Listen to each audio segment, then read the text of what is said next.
Hello friends, welcome back to my YouTube channel. মই অনুৰাগ শৰ্মা আপোনালোক সকলোকে পুনৰবাৰ স্বাগতম জনাইছো মোৰ YouTube চেনেলটোলৈ। আজি মই আপোনালোকৰ সন্মুখত এটা নতুন ভিডিঅ' লৈ উপস্থিত হৈছো আৰু আজিৰ ভিডিঅ'টোত মই আপোনালোকৰ সৈতে শেয়াৰ কৰিম, ডিসকাস কৰিম গুৱাহাটী হাইকোৰ্টৰ শেহতীয়াকৈ যোনটো জুনিয়ৰ এডমিনিষ্ট্ৰেটিভ এছিষ্টেণ্টৰ পোষ্ট ওলাইছে তাৰে অনলাইন এপ্লিকেশ্যন আপোনালোকৰ 15th of July পৰা ষ্টাৰ্ট হ'ব 15th of July to 31st of July। So এই মাহটো 15 জুলাইৰ পৰা গোটেই মাহটোৱে থাকিব অনলাইন এপ্লিকেশ্যন। আপোনালোকে অনলাইন এপ্লিকেশ্যন কৰিব পাৰিব। ইয়াৰ আগৰ ভিডিঅ' গিটাত মই অলৰেডি এডভাৰটাইজমেন্ট ডিটেইলছ খিনি আৰু লগতে আপোনালোকৰ এক্সাম প্যাটাৰ্ন সিলেবাসৰ ওপৰত ডিসকাশন কৰিছিলো। এই ভিডিঅ'টোৰ ডেসক্ৰিপচনত এটা প্লেলিষ্টৰ লিংক পাই যাব গুৱাহাটী হাইকোৰ্ট JA বুলি। সো তাতে গৈ পেলাই আপোনালোকে এই পৰীক্ষাটোৰ লগত জড়িত সকলো ধৰণৰ ভিডিঅ'ছ পাই থাকিব বাৰু। এই প্লেলিষ্টটো সেভ কৰি থব। সো আজিৰ ভিডিঅ'টোত আমি ডিসকাস কৰিম গুৱাহাটী হাইকোৰ্ট জুনিয়ৰ এডমিনিষ্ট্ৰেটিভ এছিষ্টেণ্টৰ যোনটো ক্লাছ 3 ক্লাৰিকেল পোষ্ট ওলাইছে ডিস্ট্ৰিক্ট ওয়াইজ ডিস্ট্ৰিক্ট কোৰ্টছ বিলাকত তাৰে স্যালাৰি वर्क प्रोफाइल और कैरियर प्रोग्रेशनर ऊपर ठीक है। इते सैलरी किमान होबो आपनालोकर स्टार्टिंग इनहेंस सैलरी किमान होबो लगते वर्क प्रोफाइल बा जॉब डेस्क्रिप्शन की काम करिब लागिब और लगते कैरियर प्रोग्रेशन माने जूनियर एडमिनिस्ट्रेटिव एसिस्टेंट हिसाबे आपनालोके जदि जॉइन करे हाई कोर्टत तेतिया हले आपनालोकर प्रमोशनल प्रस्पेक्ट बिला केनेकुवा होबो की पोस्ट पाबोगे भविष्यतले। सो हेकिनि ऊपर अलप डिस्कस करिम ठीक আছে। ইয়াতে যোনটো জুনিয়ৰ এডমিনিষ্ট্ৰেটিভ এছিষ্টেণ্টৰ পোষ্ট ওলাইছে ইয়াতে আপোনালোকৰ ডিস্ট্ৰিক্ট কোৰ্টছ বিলাকত ওলাইছে বেলেগ বেলেগ ডিস্ট্ৰিক্টত বেলেগ বেলেগ ভ্যাকেন্সি আছে আৰু ঠিক তেনেদৰে পৰীক্ষাৰ cut off marks district wise হ'ব। আগতেও তেনেকুৱা পৰীক্ষা হৈছে প্ৰত্যেকখন ডিস্ট্ৰিক্টৰে কাট অফ মাৰ্কস বেলেগ বেলেগ আছে ভ্যাকেন্সিজ বেলেগ বেলেগ আছে ক্যাটেগৰি ওয়াইজ। সো হেখিনি হ'ব হেখিনি পাছতকে ডিসকাস কৰি অলৰেডি ডিসকাস কৰিলো বাৰু। এতিয়া হক স্যালাৰিটো চাও। ইয়াতে জুনিয়ৰ এডমিনিষ্ট্ৰেটিভ এছিষ্টেণ্টটো এটা ক্লাৰিকেল পোষ্ট হয় ঠিক আছে। ক্লাৰিকেল কেডাৰৰ পোষ্ট হয় ক্লাছ 3 পোষ্ট বুলি ক'ব পাৰি আৰু লগতে যেহেতু এটো ক্লাৰিকেল পোষ্ট আপোনালোকে জুনিয়ৰ এডমিনিষ্ট্ৰেটিভ এছিষ্টেণ্ট আপোনালোকে APSCৰে হক বা অন্য আসাম সেক্ৰেটাৰিয়েটৰ জুনিয়ৰ এডমিনিষ্ট্ৰেটিভ এছিষ্টেণ্টৰ লগত পে স্কেলটো ইয়াতে মিলালে নহব। ইয়াতে গুৱাহাটী হাইকোৰ্টৰ যোনটো জুনিয়ৰ এডমিনিষ্ট্ৰেটিভ এছিষ্টেণ্ট হেতু তেওঁলোকে APSC বা অন্য আসাম এগ্ৰিকালচাৰ ইউনিভাৰ্চিটি হক বা আসাম সেক্ৰেটাৰিয়েটে হক তাৰে JA জুনিয়ৰ এডমিনিষ্ট্ৰেটিভ এছিষ্টেণ্টৰ পোষ্টৰ লগত তুলনা নকৰে। কোৰ্টটো কমপ্লিট এটা বেলেগ অৰ্গান আৰু ইয়াতে যোনটো জুনিয়ৰ এডমিনিষ্ট্ৰেটিভ এছিষ্টেণ্টৰ পোষ্ট আছে হেতুৰ গ্ৰেড পেটো অকমান কম হয় বাকি গিটাৰ তুলনাত ঠিক আছে। সো হেতু কাৰণে আপোনালোকে ইয়াতে জুনিয়ৰ একাউন্টেন্ট জুনিয়ৰ এছিষ্টেণ্ট হেবিলাকৰ নিচিনাই হয়। সো ইয়াতে আমি স্যালাৰি ক্যালকুলেশনটো চাম। প্ৰথমতে पे स्केल तो हो गल 14,000 to 70,000 ग्रेड पे 6,200 और बेसिक पे जदि आमी उलियाओ तेतियाले 14,000 प्लस ग्रेड पे 6,200 जदि कैलकुलेट करूँ 20,200 होबो। और dearness allowance with effect from 1 जुलाई 2025 1 जुलाई पर 58% हो गल बेसिक पे। सो बेसिक पे 58% माने 58% ऑफ 20,200 सो याते होबो 11,716 और हाउस रेंट अलाउंस आपनालके 10% 8% और 7% ऑफ बेसिक पे पाबो। याते जदि गुवाहाटीत जदि पोस्टिंग হয় তেতিয়ালে 10% হ'ব আৰু অন্য ডিস্ট্ৰিক্ট বিলাকত যদি পোস্টিং হয় 8% পাব বা সাব ডিভিজন বিলাকত যদি পোস্টিং হয় 7%। ইয়াতে জেনাৰেলি সাব ডিভিজন বিলাকত হয়তো পোস্টিং নহব পাৰে সো হেকাৰণে 10% বা 8% এপ্লিকেবল হ'ব। ইয়াতে খালি আমি ক্যালকুলেট কৰোতে 10% ধৰি লৈছো। যদি আপোনালোকৰ গুৱাহাটী বা কামৰূপ মেট্ৰত যদি পোস্টিং হয় তেতিয়ালে আপোনালোকৰ 10% অফ বেসিক পে হ'ব। 10% অফ বেসিক পে মানে 10% অফ 20,200 2020 रुपीस। मेडिकल अलाउंस আপোনালোকে প্ৰত্যেক মাহে 600 रुपीस কে পাব আৰু ইয়াতে যদি গ্ৰছ স্যালাৰিটো ক্যালকুলেট কৰো তেতিয়ালে আপোনালোকৰ হ'ব 20,200 plus dearness allowance 11,716 plus house rent allowance 2,020 rupees plus medical allowance 600। सो याते ग्रॉस सैलरी होबो 34,536 रुपीस। तार पिছত হৈ গল ডিডাকশন ঠিক আছে। ন্যাশনাল পেনশন সিস্টেম বা ইউনিফাইড পেনশন স্কিম ইয়াৰ যিকোনো এটা আপোনালোকে ডিডাক্ট কৰিব লাগিব। ডিডাকশন দুইটাতে সমানে 10% of basic pay plus dearness allowance basic pay plus DA যদি ক্যালকুলেট কৰো 10% অফ 31,916 হ'ব। সো আপোনালোকৰ ডিডাকশন হ'ব 3,192। গ্ৰুপ ইন্সুৰেন্স স্কিম তো হ'ব 300 रुपीस। মুখ্যমন্ত্ৰী লোক সেৱক Arogya Yojana MML SAY 325 rupees और professional tax 208 rupees. Total deductions हो गल याते NPS by UPS 3,192 per month plus 300 group insurance scheme माने GIS और MML SAY 325 और plus professional tax PT 208 rupees. So total deduction हो गल आपनकर 4,025 रुपीस। नेट इनहेंस सैलरी आपनकर होबो। ग्रोथ सैलरी आमी किमान पाइसलो रेड कलर लिखा আছে 34,536 माइनस 4,025 रुपीस जोंटो टोटल डिडक्शन ग्रीन कलर दि हाइलाइट करा আছে। सो टोटल आपनकर सैलरी होबो 30,511 प्लस ट्रेवलिंग अलाउंस और स्पेशल अलाउंसेस किसुमान থাকে কেতিয়াবা। सो হেখিনি মই ইয়াতে এড কৰা নাই। হাই কোৰ্টে কেনেকুৱা ধৰণৰ কি স্পেশাল अलाउंस দে গম নাপাও। সো ইয়াতে যদি মিনিমাম ন্যূনতম আপোনালোকে ইনহেন্স সैलरी 30,511 তো পাবই। তাৰ উপৰি আৰু কিসুমান अलाउंसेस ইয়াতে থাকিব পাৰে। अलाउंसेस থাকাৰ পিছত আপোনালোকৰ ট্ৰেভেলিং अलाउंस বা স্পেশাল अलाउंस যদি কেনেবাকে দিয়ে ইয়াতে এড হয় তেতিয়ালে আপোনালোকৰ सैलरी এৰাউণ্ড 32-33,000 মান হৈ যাব সো আপোনালোকে যদি মই যদি এটা ৰাফ এষ্টিমেট এপ্ৰক্স ফিগাৰ যদি কওঁ তেতিয়াহ'লে আপোনালোকৰ জুনিয়ৰ এডমিনিষ্ট্ৰেটিভ এছিষ্টেণ্ট হিচাপে হাইকোৰ্টত জইন কৰিবলৈ আপোনালোকৰ ষ্টাৰ্টিং ইনহেণ্ড চেলাৰী এৰাউণ্ড 32,000 to 33,000 ইয়াতে আপোনালোকে পাবলৈ সক্ষম হ'ব ঠিক আছে সো এইটো হৈ গ'ল 33,000 32,000 33,000 ইমানমান আপোনালোকে ধৰি থৈ দিয়ক নেট ইনহেণ্ড চেলাৰী ষ্টাৰ্টিং চেলাৰী এতিয়া হৈ গ'ল আপোনালোকৰ চেলাৰী ক্যালকুলেশনটো গম পালে কিমান হ'ব এতিয়া জব প্ৰফাইলটো ওপৰত আহিছো ঠিক আছে এটো ইম্পৰ্টেন্ট হয় আপোনালোকে কি কাম কৰিব লাগিব গুৱাহাটী হাইকোৰ্ট ডিস্ট্ৰিক্ট কোৰ্টছ বিলাকৰ কাৰণে যেহেতু ৰিক্ৰুট কৰিছে হেতু কাৰণে মই ব্ৰেকেটত ডিস্ট্ৰিক্ট কোৰ্ট বুলি দিয়া আছে junior administrative assistant provides essential administrative and clerical support within the court system their duties include managing case files assisting with court proceedings handling communication and maintaining records they play a vital role in the smooth functioning of the court ঠিক আছে so Guwahati High Court বা district court বিলাকৰ junior administrative assistant essential administrative or clerical support বিলাক provide কৰে courtor system courtor day to day working on তেওঁলোকে clerical support বা administrative বা clerical support কিনি provide কৰে যোনখিনি কাম কাজ দৰকাৰ পৰে আৰু লগতে তেওঁলোকৰ ডিউটিৰ মেইন ডিউটিজ বিলাক হৈ গ'ল কেস ফাইলছ বিলাক মেনেজ কৰা কোৰ্ট প্ৰসিডিংছ বিলাকত তেওঁলোকে এসিষ্ট কৰে আৰু লগতে কমিউনিকেশ্যন মেইনটেইনিং ৰেকৰ্ড বিলাক মেইনটেইন কৰে লগতে কমিউনিকেট কৰে কাৰ লগত কি কমিউনিকেট কৰিব লাগে আৰু লগতে কোৰ্ট বিলাকৰ স্মুথ ফাংশনিংত তেওঁলোকে এটা ডাঙৰ ভাইটাল ৰোল প্লে কৰে ঠিক আছে আৰু কি ৰেসপন্সিবিলিটিজ বিলাক যদি আমি অকমান ডিটেইলছত চাব যাও তেনেহলে প্ৰথমটো হৈ গ'ল clerical and administrative support assisting judicial officers and court staff with various task such as filing scheduling and managing correspondence ঠিক আছে তেওঁলোকে ক্লাৰিকেল আৰু এডমিনিষ্ট্ৰেটিভ সাপোৰ্ট প্ৰভাইড কৰে জুডিশিয়াল অফিচাৰ্ছ বিলাক আৰু বা কোৰ্ট ষ্টাফ বিলাকক যেনেকুৱা ধৰণৰ টাস্ক থাকে লাইক ফাইলিং কৰা ক্ষেত্ৰত স্কেডুলিং কৰা ক্ষেত্ৰত আৰু কৰেসপন্ডেন্স বিলাক মেনেজিং কৰা ক্ষেত্ৰত case file management case file বিলাক তেওঁলোকে মেনেজ কৰাত সহায় কৰে অৰ্গানাইজ কৰে আপডেট কৰে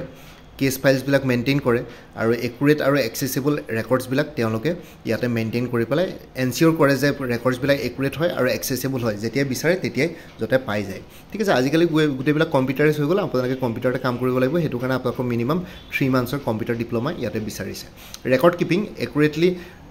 ৰেকৰ্ডিং কোৰ্ট প্ৰসিডিংছ জাজমেন্টছ আৰু অৰ্ডাৰছ কোৰ্টৰ প্ৰসিডিংছ বিলাক জাজমেন্টছ বিলাক আৰু অৰ্ডাৰছ বিলাক একুৰেটলি ৰেকৰ্ড কৰাটোৱে তেওঁলোকৰ ডিউটি হয় ৰেকৰ্ড কিপিংৰ ক্ষেত্ৰত data entry and management inputting and updating information into court databases কোৰ্টৰ যোনবিলাক ডাটাবেছেছ থাকে সেইবিলাক সব ইলেক্ট্ৰনিক ফৰ্মত থাকে কম্পিউটাৰাইজ সো আপোনালোকে কম্পিউটাৰত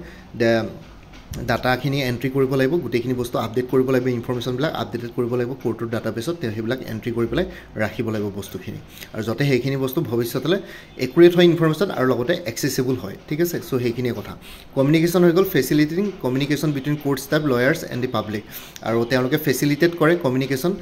কোৰ্ট ষ্টাফখিনিৰ মাজত লয়াৰ্ছখিনি আৰু পাব্লিকৰ মাজত court interaction assisting litigants and visitors with enquiries and providing guidance ঠিক আছে আৰু কোৰ্টৰ যোনখিনি ভিজিটৰ্ছ বা লিটিজেন্স থাকে তেওঁলোকক এনকুৱাৰিজ বিলাক আৰু এনকুৱাৰিজ বিলাকৰ ক্ষেত্ৰত তেওঁলোকে গাইড কৰে ঠিক আছে যি এনকুৱাৰি থাকে যাৰ যি কোৱেশ্চনছ থাকে সেইখিনি বস্তু তেওঁলোকে ইয়াতে চাই পাব্লিক ইণ্টাৰেকশ্যন ইয়াতে কৰিবলগীয়া হয়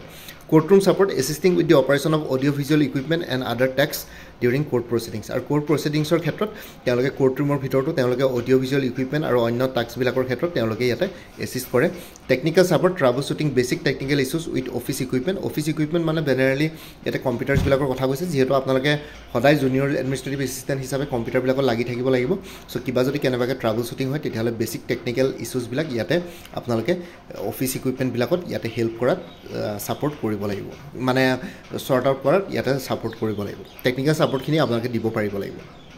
confidentiality maintaining strict confidentiality of sensitive legal information ঠিক আছে legal information বিলাকৰ confidentiality বিলাক মেইনটেইন কৰিব লাগিব এটা strictly so হেতুৱে কৈছে drafting documents assisting in drafting legal documents and correspondence edition drafting documents ইয়াতে documents drafting কৰিব লাগিব legal documents বিলাক আৰু correspondence বিলাক so ইয়াতে আপোনালোকে যদি ভালকে চাই তেতিয়ালে আপোনালোকে দেখিছে কি ৰেসপন্সিবিলিটিজ বিলাক বহুত বেছি ইম্পৰ্টেন্ট আৰু কোৰ ফাংশনিং বিলাকৰ ওপৰত ইয়াতে নিৰ্ভৰ কৰে ঠিক আছে সো হেতু কাৰণে গুৱাহাটী হাই কোৰ্টে কৈছে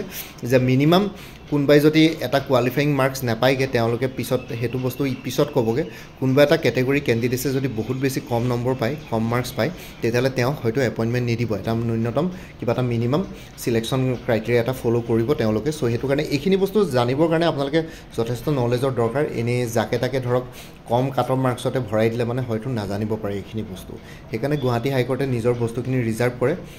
অন্য আসাম গভৰ্ণমেণ্ট বা চেণ্ট্ৰেল গভৰ্ণমেণ্টৰ লগত নিমিলে central গভৰ্ণমেণ্টৰ এক্সামবিলাকতো cut off marks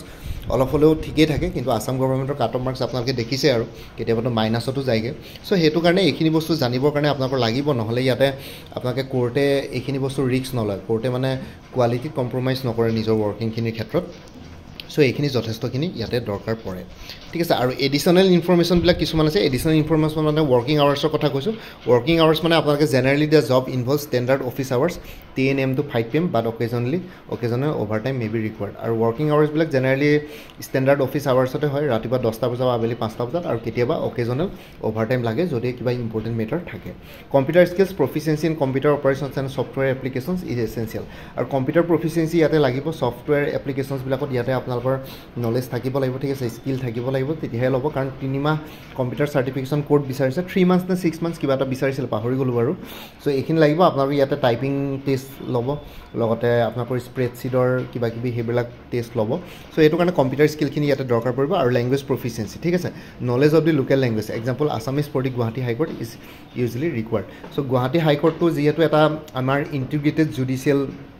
system আমি ফ'ল' কৰোঁ ইণ্ডিয়াত চ' গুৱাহাটী হাইকোৰ্টৰ আণ্ডাৰতে ডিষ্ট্ৰিক্ট কোৰ্টছবিলাক আছে চ' ডিষ্ট্ৰিক্ট কোৰ্টছবিলাকত যিহেতু আপোনালোকৰ এপইণ্টমেণ্ট হ'ব ইয়াতে গুৱাহাটী হাইকোৰ্ট বুলি ক'ম অভাৰঅল চ' গুৱাহাটী হাইকোৰ্টত আপোনালোকে অসমীয়া এজ এ লোকেল লেংগুৱেজ আপোনালোকৰ নলেজ থাকিব লাগিব চ' ইয়াতে এনেকুৱা নহয় যে আপোনালোকে অসমীয়াতে টাইপ কৰিব লাগিব বস্তুবোৰ কিন্তু অসমীয়াত আপোনালোকে বাৰ্তালাপ বা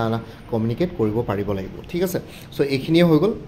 কাৰণ সেইটো কাৰণে আছামিজ ছেকশ্যনটো ইয়াতে দিয়া হৈছে কোৱালিফাইং ছেকশ্যন অলদো এইটো কোৱালিফাইং ছেকশ্যন কিন্তু অসমীয়া ছেকশ্যনটো সেইটো কাৰণে ইয়াতে এড কৰা হৈছে চ' এইখিনি হৈ গ'ল আপোনালোকৰ ৱৰ্কিংখিনি জব প্ৰফাইল বা ৱৰ্ক প্ৰফাইলৰ ক্ষেত্ৰত আপোনালোকৰ কি কি জানিবলগীয়া আছিলে সেইখিনি মই ক'লোঁ নেক্সটটো আহি গ'ল কেৰিয়াৰ প্ৰগ্ৰেশ্যন ঠিক আছে আপোনালোকে জুনিয়ৰ এডমিনিষ্ট্ৰেটিভ এছিষ্টেণ্ট হিচাপে জইন কৰি পেলাই আপোনালোকে ভৱিষ্যতলৈ কিমানলৈকে প্ৰমোশ্যন পাব পাৰে চ' এতিয়া আটাইতকৈ প্ৰথম প্ৰশ্ন হৈ গ'ল জুনিয়ৰ এডমিনিষ্ট্ৰেটিভ এছিষ্টেণ্ট সেইটো ক্লাছ 3 বা গ্ৰেড 2ত পৰে ক্লাছ 3 গ্ৰেড 2 কেটেগৰীত পৰে এটা প্ৰমোশ্যন পালে ছিনিয়ৰ এডমিনিষ্ট্ৰেটিভ এছিষ্টেণ্ট পাব সেইটো ক্লাছ 3 গ্ৰেড 1ত পৰিব জুনিয়ৰ এডমিনিষ্ট্ৰেটিভ অফিচাৰ হ'ব নেক্সটটোত সেইটো ক্লাছ 2 গ্ৰেড 2 হ'ব এইটো এটা গেজেটেড পষ্টৰ নিচিনাই হ'ব জুনিয়ৰ এডমিনিষ্ট্ৰেটিভ এছিষ্টেণ্টটো নেক্সটটো হৈ গ'ল senior administrative officer senior administrative officer বা এডমিনিষ্ট্ৰেটিভ অফিচাৰ যিকোনো ছিনিয়ৰ এডমিনিষ্ট্ৰেটিভ অফিচাৰ বুলি কয় নহয় বা এডমিনিষ্ট্ৰেটিভ অফিচাৰ বুলি কয় সেইটো ক্লাছ 2 গ্ৰেড 1 সেইটো এটা ক্লাছ 2 গেজেটেড অফিচাৰ ৰেংকৰ থাকিব আৰু হেড এডমিনিষ্ট্ৰেটিভ অফিচাৰ হ'ব নেক্সটটো ক্লাছ 1 গ্ৰেড 2 আৰু চিফ এডমিনিষ্ট্ৰেটিভ অফিচাৰ হ'ব ক্লাছ 1 গ্ৰেড 1 ঠিক আছে যোনটো এটা চিফ এডমিনিষ্ট্ৰেটিভ অফিচাৰ আছে সেইজনে গৈ পেলাই Assam civil service ACS officer এজনৰ ষ্টাৰ্টিং যোনটো এছিষ্টেণ্ট কমিশ্যনাৰ বা এক্সিকিউটিভ মেজিষ্ট্ৰেটৰ পষ্ট দিয়ে সেইটোৰ সমান হয়গৈ ঠিক আছে চ' সেইটো কাৰণে ইয়াতে ডিছএডভান্টেজ এইটোৱে ক্লাৰিকেল কেডাৰত সোমালে মানে আপোনালোকে হয়তো গোটেই জিন্দগীভৰ চাকৰি কৰি পেলাইও লাষ্টত গৈ পেলাইহে হয়তো এজন ACS হ'লে মানে যোনটো ৰেংক পাব বা DSP হৈ পেলাই যোনটো ৰেংক পাব সেইটো হৈ পেলাই আপোনালোকে চাকৰি কালৰ একেবাৰে লাষ্টত শেষৰ সময়তে গৈ পাবগৈ বহুতেতো সেইটো নাপাবগৈ চ' সেইটোৱে ডিছএডভান্টেজ আৰু ক্লাৰিকেল কেডাৰত সোমোৱা আৰু গেজেটেড অফিচাৰত ডাইৰেক্ট জইন কৰা ঠিক আছে চ' এইখিনিয়ে গ'ল জুনিয়ৰ এডমিনিষ্ট্ৰেটিভ এছিষ্টেণ্ট হিচাপে জইন কৰি আপোনালোকে এৰাউণ্ড 5টামান প্ৰমোশ্যন পাব পাৰে লাইফ টাইম কিন্তু এনেকুৱা নহয় যে সকলোখিনিয়ে এতিয়া ধৰক 367টামান পষ্ট আছিলে চ' ছাপ'জ 350+ পষ্ট আছে চ' গোটেইখিনিয়ে জুনিয়ৰ এডমিনিষ্ট্ৰেটিভ এছিষ্টেণ্ট হিচাপে জইন কৰিব কিন্তু এনেকুৱা নহয় যে সকলোৱে গৈ পেলাই চিফ এডমিনিষ্ট্ৰেটিভ অফিচাৰ হ'বগৈ ঠিক আছে চিফ এডমিনিষ্ট্ৰেটিভ অফিচাৰ প্ৰত্যেকখন ডিষ্ট্ৰিক্টত এজনকৈ থাকিব হয়তো চ' টোটেল 35খন ডিষ্ট্ৰিক্ট 35টা পষ্ট থাকিব বাকী গোটেইখিনিয়েতো একেলগে চিফ এডমিনিষ্ট্ৰেটিভ অফিচাৰ হ'ব নোৱাৰিব ঠিক আছে আৰু অন্যান্য বেলেগ কেডাৰৰ পৰাও যাব তালে চ' সেইটো কাৰণে কৈছোঁ জুনিয়ৰ এডমিনিষ্ট্ৰেটিভ হিচাপে জইন কৰি পেলাই আপোনালোকে এনেকুৱা নহয় যে সকলোৱে চিফ এডমিনিষ্ট্ৰেটিভ অফিচাৰ হ'ব পাৰে চ' কোনোবা গৈ পেলাই হয়তো জুনিয়ৰ এডমিনিষ্ট্ৰেটিভ অফিচাৰ বা ছিনিয়ৰ এডমিনিষ্ট্ৰেটিভ অফিচাৰ পষ্টকেইটা পাবগৈ পাৰে আৰু আপোনালোকে এৰাউণ্ড 2টা বা 3টা প্ৰমোশ্যন কনফাৰ্ম পাব আৰু এইটো পষ্টত কিন্তু আপোনালোকে একেবাৰে হায়েষ্ট ৰেংকটো সকলোৱে নাপায় যিসকলে ডিপাৰ্টমেণ্টেল এক্সামছ ক্লিয়াৰ কৰিব যিসকলৰ ছাৰ্ভিচ পাৰফৰ্মেঞ্চ ভাল হ'ব ৰিভিউ ৰিপৰ্টবিলাকত যাৰ ভাল পাৰফৰ্মেঞ্চ এপ্ৰাইচেল ৰিপৰ্টছবিলাক আহিব চ' সেইখিনিৰ ভিত্তিত আৰু লগতে ডিপাৰ্টমেণ্টেল এক্সামছবিলাকত পাৰফৰ্মেঞ্চ ভাল হ'ব চ' সেইখিনি প্ৰমোশ্যন পাব চ' ইয়াতে জুনিয়ৰ এডমিনিষ্ট্ৰেটিভ এছিষ্টেণ্ট হিচাপে জইন কৰি পেলাই কিন্তু আপোনালোকে হায়েষ্ট চিফ এডমিনিষ্ট্ৰেটিভ অফিচাৰ হিচাপে প্ৰমোশ্যন চিফ এডমিনিষ্ট্ৰেটিভ অফিচাৰলৈকে প্ৰমোশ্যন হোৱাৰ ইয়াতে সম্ভাৱনা বা প্ৰবাবিলিটি থাকে কিন্তু এনেকুৱা নহয় যে সকলোৱে পাব ইয়াতে বেষ্টখিনিয়ে পাব গৈ পেলাই কিন্তু আপোনালোকে ইয়াতে 2টা প্ৰমোশ্যন চিয়'ৰ পাব জুনিয়ৰ এডমিনিষ্ট্ৰেটিভ অফিচাৰলৈকে আপোনালোকে চিয়'ৰ পাবগৈ ৰিটায়াৰমেণ্টৰ আগত কিন্তু তাৰ ওপৰৰকেইটা হয়তো কিছুমান কেণ্ডিডেটছে পাবগে যিসকলৰ পাৰফৰ্মেন্স ভাল ঠিক আছে মই হেতুৱে ক'লো আৰু এটা পাৰফৰ্মেন্স বেস হয় বস্তুবিলাক সো এইখিনি আছিল মই আপোনালোকক আজিৰ ভিডিওটোত স্যালাৰি ক্যালকুলেশনৰ কথা জনালো জুনিয়ৰ এডমিনিষ্ট্ৰেটিভ এসিস্টেন্ট হাই কোৰ্টৰ লগতে ওয়াৰ্ক বা জব প্ৰফাইল আৰু লগতে কেৰিয়াৰ প্ৰগ্ৰেছনৰ ওপৰত জনালো বাকি আপোনালোকৰ কাৰোবাৰ যদি কিবা কোৱেশ্চনছ থাকে ইয়াতে ভিডিওৰ কমেন্ট সেকশনত আপোনালোকে সুধিব পাৰে বাকি এই পৰীক্ষাটোৰ লগত জড়িত যদি আপোনালোকে কোৰ্सेছ লাগে তেতিয়ালে এটা কোৰ্স এভেইলেবল আছে গুৱাহাটী হাই কোৰ্টৰ জুনিয়ৰ এডমিনিষ্ট্ৰেটিভ এসিস্টেন্টৰ ফুল কোৰ্স এভেইলেবল আছে 375 ত ইয়াতে গোটেইখিনি কভাৰ কৰাইছে অসমীয়াৰ পৰা ইংলিছৰ পৰা আদি কৰি জিকে মেথছলৈকে ইয়াতে 375 रुपीसत এভেইলেবল আছে কোৰ্সটো পিডিএফ ফৰ্মেটত এভেইলেবল আছে গোটেইখিনি proper sequence কোনবা যদি ইন্টাৰেস্টেড আছে এটো নম্বৰ WhatsApp কৰিব পাৰে 9706557851 APSC ফৰেষ্ট ৰেঞ্জাৰ বা সয়েল কনজাৰভেশন ৰেঞ্জাৰৰ ফুল কোৰ্স এভেইলেবল আছে ইংলিছ আৰু জেনাৰেল নলেজৰ ওপৰত 349 रुपीसত এটো নম্বৰ WhatsApp কৰিব পাৰে 9706557851 কাৰেন্ট এফেয়াৰ্সৰ যদি কাৰোবাক কোৰ্স লাগে মান্থলি ওয়াইজ আছে 2024 ফুল ইয়াৰ 2025 জুনলৈকে জুলাই মাহটো চলি আছে জুলাই মাহটো কমপ্লিট হোৱাৰ পিছত আগষ্ট মাহত জুলাই মাহৰ কাৰেন্ট এফেয়াৰ্স পাই যাব 99 रुपीसত এভেইলেবল আছে এটো নম্বৰ WhatsApp কৰিব পাৰে 9706557851 APSC জুনিয়ৰ ডেভেলপমেন্ট অফিচাৰ ফুল কোৰ্স এভেইলেবল আছে 299 এটো নম্বৰ WhatsApp কৰিব পাৰে 9706557851 ADD 3.0 ফুল কোৰ্স এভেইলেবল আছে 300 এটো নম্বৰ WhatsApp কৰিব পাৰে 9706557851 APSC ইন্সপেক্টৰ অফ ষ্টেটিষ্টিক্সৰ ফুল কোৰ্স এভেইলেবল আছে পেপাৰ অন ইংলিছ আৰু paper two current affairs mathematics আৰু ৰিজনিং 150 रुपीसত এটো নম্বৰ WhatsApp কৰিব পাৰে 9706557851 APSC ইন্সপেক্টৰ অফ লিগেল মেট্ৰলজিৰ ফুল কোৰ্স এভেইলেবল আছে জেনাৰেল ষ্টাডিজৰ ওপৰত 249 रुपीसত এটো নম্বৰ WhatsApp কৰিব পাৰে 9706557851 Assam Agriculture University full course available আছে 299 এটো নম্বৰ WhatsApp কৰিব পাৰে 9706557851 APSC Junior Engineer full course available আছে General Studies আৰু English Grammar ওপৰত 249 এটো নম্বৰ WhatsApp কৰিব পাৰে 9706557851 APSC Agriculture Development Officer full course available আছে General Studies ওপৰত 249 এটো নম্বৰ WhatsApp কৰিব পাৰে 9706557851 আৰু কোনবাই যদি মোৰ পৰা কোৰ্স লয় তেতিয়া কাৰেন্ট এফেয়াৰ্স বিলাক লাইফ টাইম পাই থাকিব তাৰ কাৰণে কোনো ফাৰ্দাৰ পেমেন্ট কৰিব নালাগে জাস্ট এটা ৰিমাইন্ডাৰ মেছেজ দিলে হ'ল যে প্ৰিভিয়াস মান্থ বা লাষ্ট মান্থৰ কাৰেন্ট এফেয়াৰ্স লাগে মই লগে লগে শেয়াৰ কৰি দিম ঠিক আছে কোনবা যদি ইন্টাৰেস্টেড ক্যান্ডিডেটস আছে এটো নম্বৰ WhatsApp কৰি জনাব 9706557851 আপোনাক কোনটো কোৰ্স লাগে কোৰ্সৰ কন্টেন্টস কিনি শেয়াৰ কৰিম লগতে পেমেন্টৰ লিংক দিম পেমেন্ট কৰাৰ লগে লগে গোটেই কোৰ্সটো নিজৰ WhatsAppত PDF ফৰ্মেটত পাই যাব আৰু কোনবা যদি আগতে মোৰ পৰা কিবা কোৰ্স লৈ থৈছিলে এবাৰ জনাই দিব তেতিয়া আগৰ মেটেৰিয়েলছ কিনি বান্ধি যোনখিনি নতুন মেটেৰিয়েলছ লাগিব হেকিন ললে হ'ল তেতিয়া প্ৰাইসটো অলপ কমে যাব আৰু এটা যোনটো WhatsApp নম্বৰ দি আছে এটো অনুগ্ৰহ কৰি কল নকৰিব এটো জাস্ট WhatsApp মেছেজৰ কাৰণে এভেইলেবল কলৰ কাৰণে এভেইলেবল নহয় বাকি ভিডিও ডেসক্ৰিপচন আৰু কমেন্ট সেকশন চেক কৰক তাতে কোৰ্স কিনি কথা আৰু এবাৰ উল্লেখ কৰি দিছো লগতে মোৰ আৰু চেনেল আছে অসমাইকো বুলি হে চেনেলটোৰ লিংকটো এই ভিডিওটোৰ ডেসক্ৰিপচনত শেয়াৰ কৰিছো আপোনালোকে হেতু চেনেলটো সাবস্ক্ৰাইব কৰিব পাৰিব সতে ভৱিষ্যতলে এনেকুৱা ধৰণৰ কম্পিটিটিভ এক্সামছ বিলাক দিয়াৰ ক্ষেত্ৰত আৰু অলপ এক্সট্ৰা গাইডেন্স পাই যায় লগতে এটা প্লেলিষ্ট ক্ৰিয়েট কৰি থোৱা আছে Guwahati high court junior administrative assistant বুলি এই প্লেলিষ্টৰ লিংকটো এই ভিডিওটোৰ ডেসক্ৰিপচনত দি দিছো আপোনালোকে এই প্লেলিষ্টত গলে এই পৰীক্ষাটোৰ লগত জড়িত সকলো ধৰণৰ ভিডিওছ পাই যাব আৰু আপকামিং ডেজ বিলাকত আপোনালোকে এই পৰীক্ষাটোৰ লগত জড়িত অন্যান্য ইম্পৰ্টেন্ট ভিডিওছ বিলাক পাই থাকিব এই প্লেলিষ্টটো সেভ কৰি থব বাকি ভিডিও ডেসক্ৰিপচন আৰু কমেন্ট সেকশন চেক কৰক কোৰ্সখিনি কথা জানিবৰ কাৰণে বাকি মোৰ ভিডিওছবোৰ চাই যদি ভাল পায় মোৰ চেনেলটো সাবস্ক্ৰাইব কৰি ল'ব আৰু লগতে আপোনালোকৰ যিমানখিনি ফ্যামিলি ফ্ৰেন্ডছ ৰিলেটিভছ আৰু চিনাকি এক্সপেৰিয়েন্স আছে তেওঁলোকৰ লগত মোৰ চেনেলটো শেয়াৰ কৰিব লগতে কমেন্ট সেকশনত জনাব কিবা যদি কোৱেশ্চন থাকে ডাউট থাকে মই নিশ্চয় আপোনালোকৰ কোৱেশ্চনছ আৰু ডাউটছ বিলাকৰ ৰিপ্লাই দিবলৈ চেষ্টা কৰিম বাকি আজিৰ ভিডিওটো ইমানতে সমাপ্ত কৰি আপোনালোক সকলোৰ পৰা বিদায় ললো কাইলে পুনৰ এটা নতুন ভিডিওলৈ আপোনালোকৰ সন্মুখত উপস্থিত হ'ম তেতিয়ালৈকে ভালকৈ প্ৰিপাৰেচন কৰি থাকক সকলোলৈ অল দি বেষ্ট থাকিলে bye take care friends Bharat মাতা কি জয় জয় আই অসম